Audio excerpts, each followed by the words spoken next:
तुम्हाला या जगातून वेगळा करणारा कोण आहे? बरोबर आहे.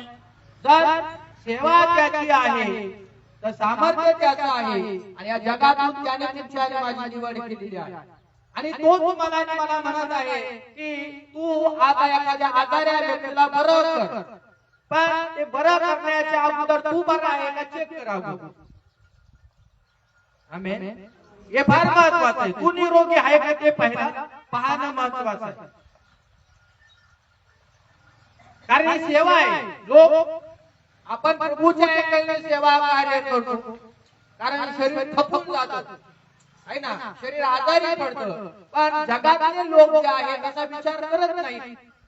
जगातले लोक म्हणतात अशा तुम्हाला मला, अरे तूच पहिला आजारी, तूच पहिली पास्टरकडून प्रार्थना करून घे, तूच पहिला बरा हो, नंतर माझ्यासाठी प्रार्थना कर. तूच आजारातून उठाना, तूच लंगडा आहे, तूच पहिला बरा होईना, तूच आंधळा आहे, तुला दिसेना, तूच मूक आहे, तुला बोलता येईना, तूच बहिरा आहे, तुला ऐकायला येईना, तुम्हाला कशाला प्रार्थना करून ऐकायला देऊ राहिलाय. हे पण फार महत्वाचं. म्हणून परमेश्वराचा आत्मा काय करतो, तुम्हाला आणि मला निवडतो आणि त्याची इच्छा आहे की तुमच्या आणि माझ्याद्वारे जो पवित्र आत्मा तुमच्या आणि माझ्यामध्ये आलेला आहे, ही सेवा दिलेली आहे. एखादा बहिरा आहे त्याच्यासाठी तू प्रार्थना कर. म्हणून येशूने पहा बरे केले आणि येशूच्या नंतर त्याच्या शिष्यांना देखील त्याने शिकवलं आणि त्याच्या शिष्याने देखील बहिऱ्यांना कान दिले, आंधळ्यांना डोळे दिले. चमत्कार झाले. तर तुमच्या आणि माझ्यामध्ये देखील एक उपादान आलेला आहे. तर तुमचा आणि माझा देखील देवाने उपयोग करावा ह्या देवाच्या राज्य वाढवण्यासाठी. तुमच्या आणि माझ्याद्वारे मंडळ्या वाढत गेल्या पाहिजे. या ठिकाणी मंडळी अजून मंडळ्या उभ्या राहिल्या पाहिजे. मंडळ्यांना जन्म दिला पाहिजे. आता एकदा मी सांगत असताना कुणीतरी खूप हसत होतं, म्हणजे पास्टरला काही अक्कलच नाही म्हणे, काही बोलत पास्टर चर्च मध्ये. अच्छा, मला अक्कल नाही.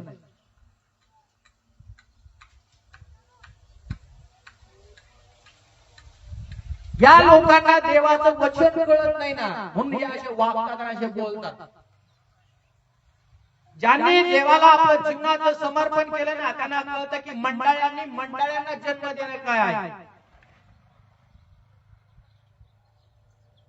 हालेलुया. जसं जगिक वातावरण तुम्ही आम्ही पाहतो ना, मी आहे, माझा परिवार आहे, त्यांचं उद्या 2 पोरांचं लग्न करून दिलं तर उद्या त्यांना पण लेकरं बाळ नातवंड वगैरे आम्हाला होणार आहे.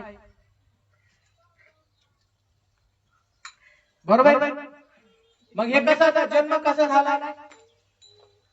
आत्मिकरित्या देखील तुम्हाला मला देवाने सेवा दिलेली आहे. तर देवाची पण इच्छा काय आहे की मी या ठिकाणून जे काही प्रवचन करतो किंवा देवाचा शब्द तुम्हाला शिकवतो, तो शब्द तुम्ही ऐकतात, आचरणात आणतात, पाळतात. त्याप्रमाणे तुम्ही जाऊन लोकांमध्ये जाऊन काम करावं, जगामध्ये जाऊन कोणी आंधळा असेल त्यासाठी प्रार्थना करा, त्या गावामध्ये जा, आजारी लोक असतात त्यांच्यासाठी प्रार्थना करा, त्यांच्या पापांची क्षमा करा तुम्ही आणि त्या गावामध्ये गट तयार करा, मंडळी त्या ठिकाणी स्थापन करा, लोक त्या ठिकाणी उभे करा.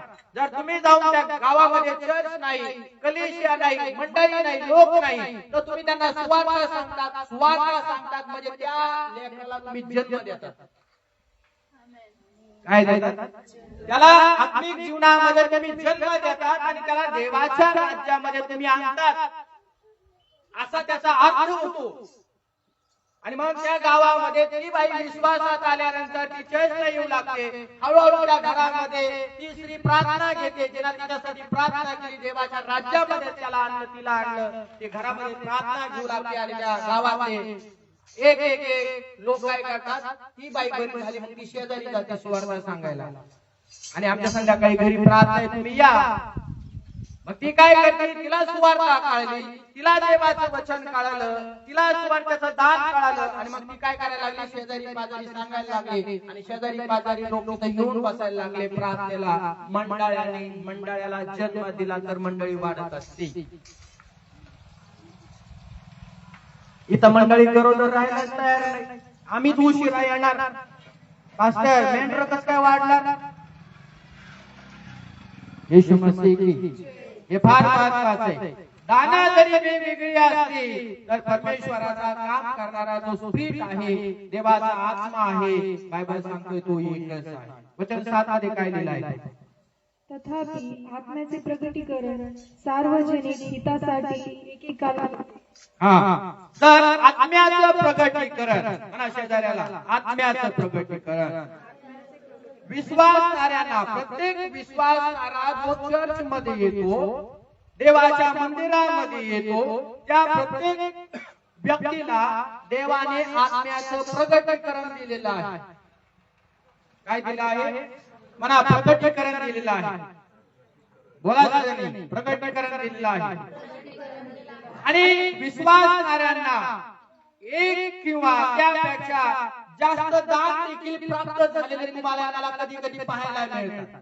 एकच विश्वासणार आहे, पण तो वाचू पण शकतो, गाऊ पण शकतो, प्रीचिंग पण करू शकतो, आरोग्य पण एखाद्याला प्रार्थना केल्यानंतर भेटू शकतो, टीचिंग पण करू शकतो, असा हे पण गोष्टी करतात. कारण त्यावेळेस एखादा सेवक येत नसतो त्या मंडळीमध्ये हिलिंग करण्यासाठी, तर पवित्र आत्मा काय करतो? एकाच सेवकाच्या माध्यमातून प्रार्थना केल्यानंतर त्याला आरोग्य पण भेटणार. त्याच्या कानातला जर मळ असेल, मळ झाल्यावर काय होतं? हॅलो, कानामध्ये ऐकायला येतं का? वळवळ होते. मग त्या कानातला मळ काढायला पण देव त्याच सेवकाचा वापर करतो, कानातला मळ निघून जातो. असा एकच आत्मा एका सेवकाच्या द्वारे देवाच्या मंडळीमध्ये काम देखील करत आहे. आणि या ठिकाणी काय लिहिलेलं आहे? देव जो तुम्हाला आणि मला हे दान देतो किंवा वरदान देतो, हे कशासाठी देतो? फक्त माझा फायदा कार्य करण्यासाठी का? नाही, माझा फायदा त्याच्यामध्ये नंतर होणार.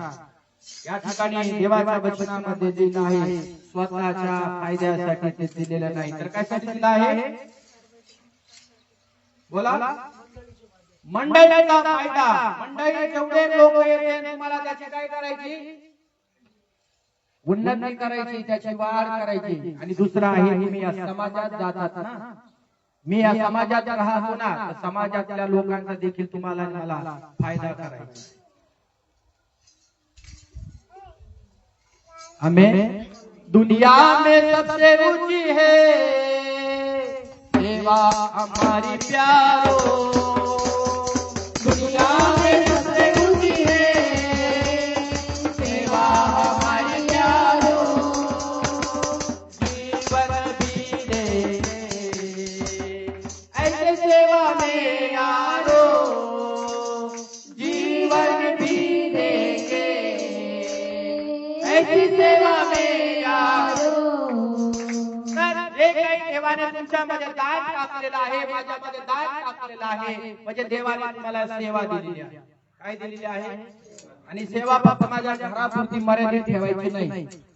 नाही, माझ्या घरातच मी प्रार्थना करणार, माझ्या घरातच मी गाणे गाणार, माझ्या घरातच मी वचन समजून सांगणार, माझ्या घरातच मी सगळं काही करणार, माझ्या घरात नाही, ही सेवा नाही. समाजासाठी उभे राहा. आणि चर्च मध्ये जे लोक आहेत त्यांच्यासाठी देखील तुम्हाला आणि मला उभं राहणं गरजेचं आहे. पण तुम्हाला मला केव्हा कळेल हे? तुम्ही आणि वेळेचं भान ज्यावेळेस शिवू, त्यावेळेस तुम्हाला आणि मला हे कळेल की प्रभू पुरुषांचा देखील उपयोग करतो आणि प्रभू स्त्रियांचा देखील उपयोग करतो. आमेन. नाही तर मग मी माझ्यासाठीच प्रार्थना करत बसलो तर काय उपयोग आहे? देवाचं दान माझ्यामधून काम करील का? तुम्हाला आणि मला हॅपी झालं पाहिजे, आनंदी झालं पाहिजे, उल्हास तुम्ही केला पाहिजे. येशू मसीह की संत पौल या ठिकाणी तुम्हाला आणि मला या ठिकाणी सांगत आहे की परमेश्वराचं दान जे आहे, ज्या मनुष्याला परमेश्वर दान देतो, देवाच्या वचनामध्ये तुम्हाला आणि मला बघायला मिळतं की आत्म्याचे दान त्याच्यामध्ये त्याने टाकलेले आहे. त्याच्या मनाला एक खात्री पटली पाहिजे की प्रभूने त्याच्या सेवा कार्य करण्यासाठी माझा वापर केला पाहिजे, माझा उपयोग केला पाहिजे. आमेन. बोला सर, आमेन. माझा उपयोग झाला पाहिजे, तुमचा उपयोग झाला पाहिजे देव राज्य वाढवण्यासाठी. किती लोकांना पटतंय हे? मला शेजाऱ्याला मला हे पटत आहे. देवाचा आत्मा माझ्यामधून काम करत आहे. आता पुढे आपण एक उदाहरण पाहूया. रोमकराच्या पुस्तकामध्ये आपण जाऊ.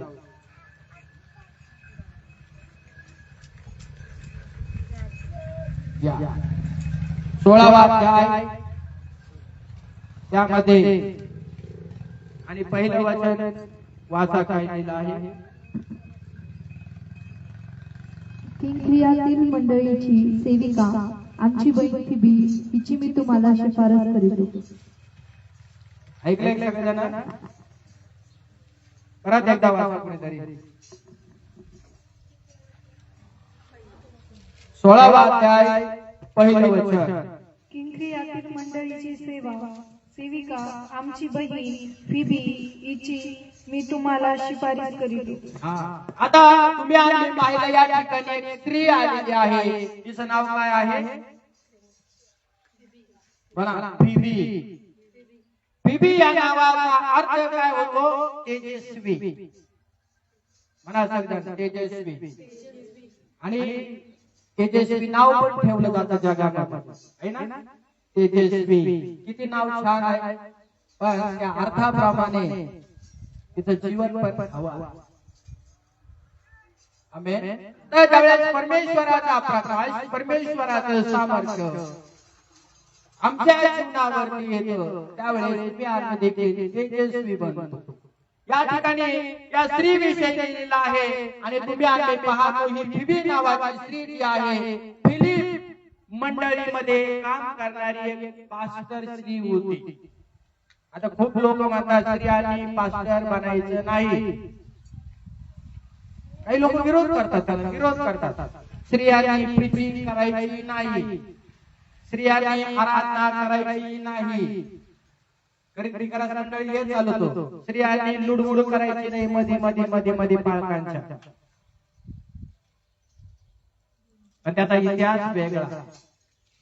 हालेलुया. परमेश्वराच्या वचनामध्ये लिहिलेलं आहे, तुम्ही आम्ही सेवा कार्य करण्यासाठी स्त्रिया देखील या ठिकाणी पाहतो. आणि या ठिकाणची मंडळीमध्ये ती एक सदस्य होती. तुम्हाला आणि मला या ठिकाणी बघायला मिळते. येशू मसीह की बोला सर, येशू मसीह की. तर परमेश्वराच्या वचनामध्ये तुम्ही आणि पाहतो ही एक सेविका होती. आणि देवाच्या मंडळीमध्ये ती अध्यक्षाचं काम किंवा एक पास्टरचं काम करणारी ती एक महिला होती. तिच्यासाठी एक टाळी वाजवा. भरपूर चर्चमध्ये तुम्ही आणि पाहतो पास्टर लोक आणि पास्टर लोकांबरोबर मुलंच असतात. पण या ठिकाणी एक महिला देखील देवाची सेवा करण्यासाठी पुढे आलेली तुम्हाला मला दिसली. आणि त्या ठिकाणी देव या फिबी सीबीचा देखील महान रीतीने या फिलिप या ठिकाणच्या मंडळीमध्ये महान रीतीने उपयोग करू लागलेला आहे. का उपयोग करू लागला? कारण तुम्हाला आणि मला या वचनातून समजून येते त्यांना एकमेकांची सेवा कार्य करण्यासाठी लावून दिलं होतं. या ठिकाणी तुम्ही आणि वाचा वचन 2 वाचा, पुढे काय लिहिलं आहे. अशासाठी की तुम्ही पवित्र जनास योग्य असा तिचा प्रभू मध्ये काय करावा? स्वीकार करावा.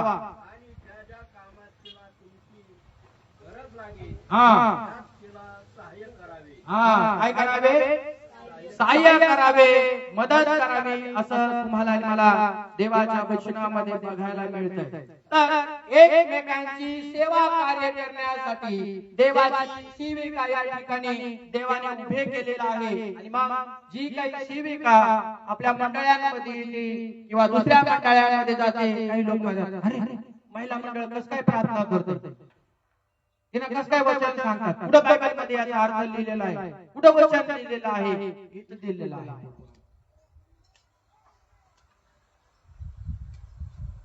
कितीतरी मंडळांमध्ये हा गैरसमज आहे की महिला पास्टर होऊ शकत नाही, महिला पास्टर होऊ शकत नाही, महिला प्रभू येशूची सेवा कार्य करू शकत नाही. हा गैरसमज आहे. म्हणून परमेश्वर पहाटा बोलत होता, पुढे या. काय म्हणाला परमेश्वराचा आत्मा? म्हणा पुढे या. अजून तुम्ही आम्ही पाहिलं तर त्या 3 ते 5 वचनामध्ये देखील तुम्हाला आणि मला अजून काहीतरी सविस्तर त्या ठिकाणी बघायला मिळेल महिला मंडळामध्ये. हालेलुया. म्हणून तुम्ही आणि आम्ही देवाची सेवा कार्य करत असताना हे समजून घ्या की देवाने मला मंडळीमध्ये आणलेलं आहे. तर मंडळीमध्ये तुम्ही स्त्रियांचं देखील स्वागत केलं पाहिजे. काही लोक म्हणतात नाही पास्टरनीच प्रार्थना केली पाहिजे है ना. पास्टरकडून प्रार्थना करणं फार आवडतं. मग मला परमेश्वराने जी जोडीदार दिलेली आहे तिची प्रार्थना नाही काम करत का? हा एक प्रश्न. खूपशा मंडळांमध्ये ही गोष्ट घडते, पास्टरकडून प्रार्थना केल्या जातात, सिस्टरकडे कोणी जात नाही. पूर्ण जगामध्ये या गोष्टी चालू. काही काही असे स्त्रियांकडे खूप लोक महिला मंडळ प्रार्थनेला जातात, पास्टरांकडे येतच नाही. उलट सुलट देखील तुम्हाला आणि मला या वचनामध्ये बघायला मिळते. तर तुम्हाला आणि मला या ठिकाणी शिकायला मिळत आहे परमेश्वराने जी काही सेविका आमच्यासाठी निवडलेली आहे ती महिला मंडळामधून असेल तिचं आम्ही स्वागत केलं पाहिजे. देवाच्या कामासाठी सपोर्ट केला पाहिजे, सहाय्य केलं पाहिजे, मदत केली पाहिजे. त्यांच्या बरोबर खांद्याला खांदा देऊन आम्ही सेवा कार्य करण्यासाठी, देवाचं राज्य वाढवण्यासाठी उभं राहिलं पाहिजे. आणि ती कोणासाठी आलेली आहे? तर लोकांच्या हितासाठी देवाने त्या मंडळांमध्ये तिला पाठवलं. हालेलुया. जगभरामध्ये जेवढ्या स्त्रिया देवाने निवडलेल्या आहेत, कशासाठी निवडल्या आहेत? मंडळीच्या उन्नतीसाठी निवडल्या. देव त्यांचा उपयोग करत नाही का? कितीतरी तुम्ही युट्यूबला तुम्ही बघा, मी बघतो, कितीतरी स्त्रियांचा देव त्या काळात देखील उपयोग करत होता. इतिहासामधल्या गोष्टी आहेत. आणि आज मी आणि युट्यूबवर खूप महिला मंडळ पाहतो जे देवाच्या वचनाची सेवा कार्य करतात. परमेश्वर त्यांचा देखील महान रीतीने लोकांच्या हितासाठी, लोकांच्या कल्याणासाठी वापर करत आहेत. आणि ज्या ज्या ठिकाणी महिला मंडळ जास्त असतात, महिला मंडळामध्ये महिला मंडळाच्या ठिकाणी प्रवचन करण्यासाठी बोलवलं जातं आणि आपण त्यांचा आनंदाने स्वागत करतो. आठवा पहिला वर्धापन दिन ज्यावेळेस आम्ही प्रार्थना करत होतो, देवाच्या आज्ञेने मला ती गोष्ट प्रगट केली होती. आणि मला माहित नव्हतं, कारण मी सेवेमध्ये देखील नवीनच होतो त्या काळामध्ये, म्हणजे चर्च उभारण्यानंतर. आणि मी म्हटलं प्रभू काय करायचं काय करायचं काय करायचं. ओपनिंग झाल्यानंतर मला प्रभूने एक चेहरा दाखवला होता आणि मी त्याचा शोध करत होतो. म्हणून मी उपवास आणि प्रार्थनेमध्ये गेलो, उपवास आणि प्रार्थनेमध्ये गेलो आणि अचानक मला देवाच्या सेवकाचा एका चेहरा दाखवला. मी त्यांना फोन केला आणि फोन केल्यानंतर त्यांना सांगितलं असं असं. तर ते म्हटले आहे माझी आत्याबाई आहे. आणि तुम्हाला आणि मला माहिती आहे, आठवा तो दिवस दुसऱ्या वर्धापनाच्या दिनाच्या निमित्ताने डाळबट्टी या ठिकाणी बनवली होती आणि 7-8 महिला अभिषेकित भरलेल्या या ठिकाणी आपल्यामध्ये देवाने पाठवलं. आठवा तो दिवस आज पण तो अभिषेक मंडळीमध्ये फ्लो आपल्याला झालेला दिसतो. एवढ्या उच्च झालेल्या होत्या, पण प्रभूच्या सेवा कार्यामध्ये उपवास आणि प्रार्थना करून, रथ बदल्या करून, सेवा कार्य करून, आराधना करून, वृद्ध वयात धावपळ करून लोकांच्या कल्याणासाठी, लोकांच्या हितासाठी त्या झटत होत्या. आणि त्यांना जे देवाचं दान मिळालं आहे त्या मंडळांमधून लोकांसाठी फेकत होत्या. आणि ज्या ज्या लोकांनी ते दान स्वीकारलं, अभिषेक स्वीकारला, की तिथे लोक त्या दिवशी निरोगी झाले, बरे झाले, आरोग्य पावले.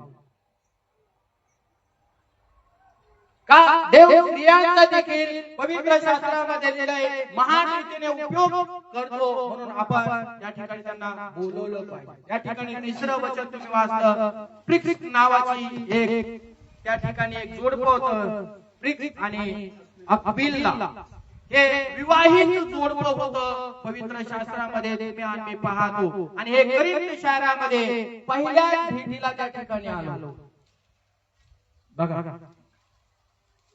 किती सुंदर आहे, जोडपं आहे, पती पत्नी आहे आणि परमेश्वराच्या वचनात लिहिलेलं आहे त्यांचं काम जर तुम्ही आम्ही पाहिलं तर ते काम धंदा करायचे. त्या काळामध्ये ते तंबू बनवण्याचा व्यवसाय करायचे आणि तंबू बनवण्याचं काम करून ते त्या ठिकाणी प्रभू येशू ख्रिस्ताची सेवा कार्य करत होते, सुवार्ता गाजवीत होते. येशू मसीह की असंच नाही की देवाने तुम्हाला सेवा कार्यासाठी निवडलंय मग तुम्ही काम सोडा, धंदा सोडा, कृपयाला जाऊ नका, काही व्यवसाय असेल तुमचा करू नका आणि 24 घंटे चर्च मध्ये येऊन बसा, असं बायबल सांगत नाही. पण तुम्हाला देवानं वेगळं केलेलं लक्षात ठेवा. आमेन. म्हणून वेगळं जरी केलेलं आहे तर देवाच्या वेळामध्ये तुम्ही आणि आवेशी राहिलं पाहिजे, उभा राहिलं पाहिजे. आमेन. उभा राहिलं पाहिजे आणि देवाचा वेळ, देवाच्या राज्यामध्ये एकमेकांच्या हितासाठी, कल्याणासाठी तुम्ही पुढे आलं पाहिजे. का नाही होऊ शकत? म्हणून जुन्या जीवनातल्या ज्या गोष्टी झाल्या असतात त्या विसरून जा. नवीन वर्षात हा निर्णय घ्या की माझा वेळ देवाच्या कामासाठी फार महत्त्वाचा आहे. मी गेले तर काय होणार आहे? लोकांना मी गेले तर काय होणार आहे? तू आली तर काय होणार आहे? एक आजी मला दाखवली, थोडे गाणारे कमी होते आणि ती आई सांगत आहे तिच्या मुलीला, जा पुढे जा, पुढे जा, लवकर गाणे गाय. म्हणजे आपण कोणाला तरी टेका दिला पाहिजे, मुखातून आपले शब्द बोलले पाहिजे, जा पुढे जा गाणे गायला. उभारी आहे तुझ्यामध्ये, देवाचा आत्मा तुझ्यामधून काम करत आहे, जा पुढे जा, देव तुझा उपयोग करत आहे. आमेन. बोला येशू मसीह की. हे जीवनामध्ये फार महत्वाचं आहे. म्हणून फिबी नावाच्या स्त्रीमध्ये तुम्ही आणले पाहतो देवाचं अनायटिंग आणि देवाचं पाचारण, देवाचं निवडणं तुम्ही आणले पाहतो. आणि तिना मंडळी स्थापन केली त्या ठिकाणी तुम्हाला आणि मला बघायला मिळते. ती मंडळीमध्ये काम करणारी स्त्री होती आणि प्रभू तिचा त्या काळात महान रीतीने उपयोग करत होता. येशू मसीह की. पुढे जाऊ आपण इब्रिकराच्या पुस्तकामध्ये 13वा अध्याय आणि वचन क्रमांक 4 मध्ये काय लिहिलं आहे?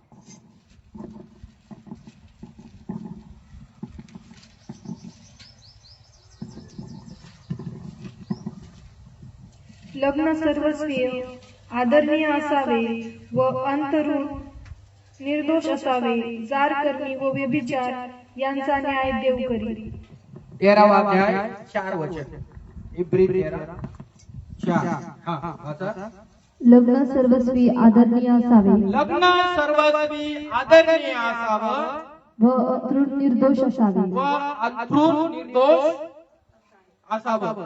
या वचनामध्ये तुम्हाला आणि मला पती पत्नी मिळून सेवा कार्य करण्यासाठी एक जोडपं तुम्ही आणले पहा. हालेलुया.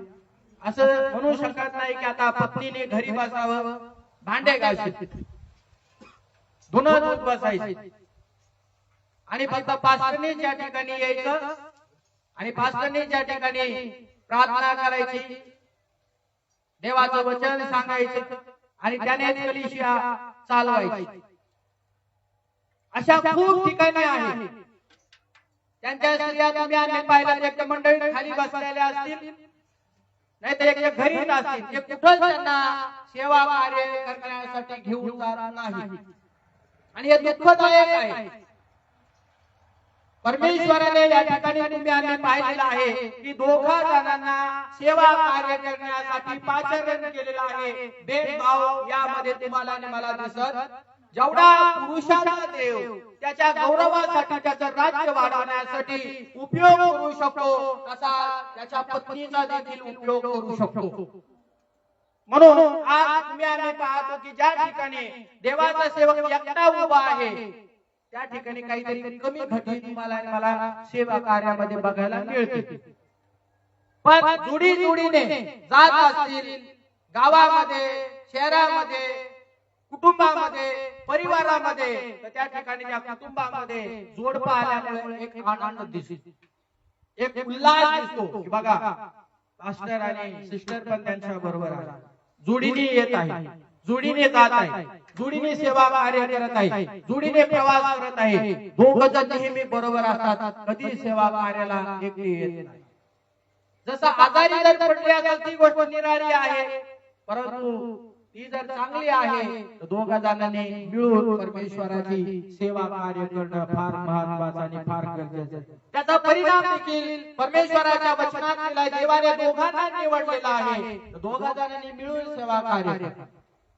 एक प्रवचन करत आहे, एक अन्य भाषा बोलू शकते, एक सेवा कितीपर्यंत काळात आणू शकतो? मी आठवतो मला, मी वरखेड गावामध्ये ज्यावेळेस येत होतो सुरुवातीपासून, स्तुती छोटीच होती अशी, आम्ही दुसऱ्यांची गाडी घेऊन, एमएटी गाडी घेऊन प्रार्थनेला यायचो. आणि एका सिस्टरच्या घरामध्ये आम्ही सुरुवात केली होती. त्याच्या अगोदर परिवारामध्ये सुरुवात केली आणि त्या परिवारामध्ये प्रार्थना झाल्यानंतर एका सिस्टरच्या घरामध्ये आम्ही प्रार्थना चालू केली. त्या सिस्टरला लेकरू पण धरता येत नव्हतं स्तुतीला. घरचे आम्हाला इतके बोलायचे, इतके नाव ठेवायचे, जात बदलली, धर्म बदलला, हिला घेऊन जातो, एवढ्या छोट्या लेकराला घेऊन जातो, असंच करतो, तसंच करतो, अमकच करतो, फलानच करतो, सगळं काय. आणि तिचा काहीच विश्वास नव्हता देवावर. पण तिला जसं तसं आहे त्या परिस्थितीमध्ये मी स्तुतीला पण घेऊन यायचो, स्तवनला पण पुढे घेऊन यायचो आणि आम्ही चौघ जण त्या घरामध्ये आम्ही सुरुवातीची प्रार्थना करायला स्टार्टिंग केली. तेव्हापासून आजपर्यंत तुम्ही बघा, मी एकटा कधी प्रवास करत नाही. त्याचे कारण वेगवेगळे. येशू प्रभू की. म्हणून परमेश्वराच्या वचनात मिळून सेवा कार्य करण्यास देवाने तुम्हाला मला पाचारण केलेलं आहे. आज आम्ही दोघं जण सेवा कार्य करत होता, आता 2:4 झाले. आम्ही जर असं आमच्या गैरहजेरीमध्ये आमच्या लेकरं पण या ठिकाणी देवाची सेवा कार्य करू शकतात. आत्मिक मुलं आहे, आत्मिक मुली आहे या ठिकाणी. आम्ही ज्यावेळेस गैरहजर राहू शकतो किंवा दुसरीकडे आम्हाला प्रवचन करण्यासाठी, सेवा कार्य करण्यासाठी बोलवलं, आम्ही त्या ठिकाणी जोडीने जातो. परंतु या ठिकाणी चर्च बंद राहत नाही, कारण लेकरं उभे आहेत. येशू प्रभू की. म्हणा, लेकरं उभा आहे. आणि मग लेकरं ज्यावेळेस उभे राहतात, ते माझी लेकरं असल्या किंवा आत्मिक लेकरं ज्यावेळेस उभे असल्या, त्यावेळेस काही लोक म्हणतात, नाही आज पास्टर नाही बरं का चर्चला, आणि नाही मला काही द्यायचं नाही. आम्हाला माहिती कोणतरी ताई उभी राहील, कोणतरी बाई उभी राहील, कोणतरी उभी राहील, कोणतरी दुसरंच कोणीतरी वचन सांगेल, आणि मग ते काय नाही, ते कंटाळवाना असं तसं असं तसं. देवा साथ द्या. हालेलुया. मी असो किंवा नसो, पण माझा प्रभू तुमच्यामध्ये आहे. म्हणा आमेन. माझा ख्रिस्त तुमच्यामध्ये आहे. तो काल आज युगायुग सारखा आहे. जरी मी गैरहजर आहे, तर माझ्या नंतर जे कोणी लेकरू या वेदीवरती उभा राहील, परमेश्वर जन्म दिलाय त्याला वचनातून ना, जन्म दिलाय तिला वचनातून ना, जो कोणी या ठिकाणी उभे राहील वाजवण्यासाठी, गाणे गाण्यासाठी, प्रीचिंग करण्यासाठी, देव त्या व्यक्तीच्या द्वारे तुम्हाला आशीर्वाद करेल. म्हणून त्यांना देखील ज्यावेळेस उभे राहतात ना, स्वागत करा त्या व्यक्तीचं. पुढे चालून ती भविष्यवादी झालेली आहे, संदेशी झालेली आहे, देवाचं वाचन तिने ओळखलं आहे, देवाच्या राज्याची उभारी घेऊन धावत आहे, कळणार आहे भविष्य काळामध्ये.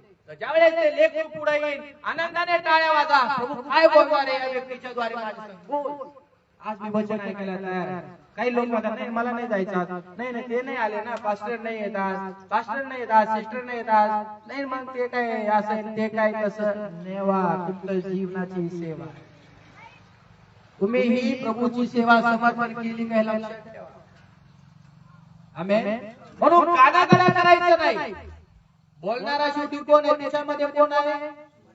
परमेश्वराचा आत्मा. तिच्यामधून काम करणारा, कार्य करणारा, चमत्कार करणारा, बोलणारा पण कोण आहे? देवाचा आत्मा. त्यांच्यामध्ये आणि माझ्यामध्ये काही वेगळं आहे का? म्हणून सगळ्यांचा प्रभू हा एकच आहे. कुणी उभे राहू, बोलणारा देवाचा आत्माच आहे, कार्य करणारा देवाचा आत्माच आहे, आशीर्वाद देणारा देवाचा आत्माच आहे. म्हणून त्या व्यक्तीचं अगत स्वागत आनंदाने करा आणि त्याच्यावर त्याच्यासाठी येशूच्या नावानं प्रार्थना पण तुम्ही करा. म्हणा सजन आमेन, म्हणा सजन आमेन. म्हणून लक्षात घ्या ही गोष्ट ठेवणं गरजेचं आहे. पुढे जाऊया. पहिले पेत्राचं पुस्तक 4 अध्याय आणि वचन क्रमांक 10 मध्ये काय लिहिलं आहे? प्रत्येकाला जसे कृपादान मिळाले आहे, प्रत्येकाला जसे कृपादान मिळाले आहे, तसे देवाच्या नानाविधी कृपेच्या चांगल्या कारभाराप्रमाणे ते एकमेकांच्या कारणी लावा. एकमेकांच्या कारणे लावा. तर आपण हे वचन पुढच्या आठवड्यामध्ये पाहू. आमेन. येशू मसीह की